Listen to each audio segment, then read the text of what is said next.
దేవునికి స్తోత్రము కలుగును గాక. మీ అందరికీ నా హృదయపూర్వకమైన వందనాలు చెల్లిస్తూ ఉన్నాను. ఈ ఉదయకాల సమయంలో మరొకసారి మీ ముందుకు రావడానికి నేను ఎంతో సంతోషిస్తూ ఉన్నాను. ఈ 40 దినాల ఉపవాస ప్రార్థనలలో దేవుడు మన ప్రార్థన ఆలకించాలి అనేటటువంటి ఒక చిన్న ఆలోచన. ఈరోజు మన ప్రార్థన బలమైందా కాదా?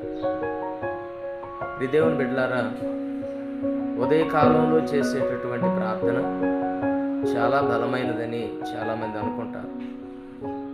మోకాళ్ళ మీద చేసే ప్రార్థన బలమైందని చాలామంది అనుకుంటారు. కాదు, చేతులెత్తి చేసే ప్రార్థన బలమైందని ఇంకొంతమంది అనుకుంటే, ఉపవాసం ఉండి చేసే ప్రార్థన చాలా బలమైందని కొంతమంది అంటారు. ఇంతకీ ఉదయకాలం చేసే ప్రార్థన, చేతులెత్తి చేసే ప్రార్థన, మోకాళ్ళ మీద చేసే ప్రార్థన, ఉపవాసం ఉండి చేసే ప్రార్థన ఏది బలమైంది? ఏది బలమైందని మనం నమ్మాలి? బైబిల్లో ఉన్నదాన్ని నమ్మాలి.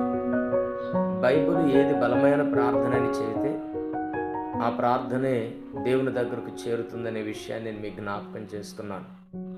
చూడండి, పరిశుద్ధ గ్రంథంలో యాకోబుకు రాసినటువంటి పత్రిక 5వ అధ్యాయం 6వ వాక్యంలో ఇలా ఉంది: నీతిమంతుని విజ్ఞాపన మనఃపూర్వకము గలదై బహుబలము గలదై ఉండును.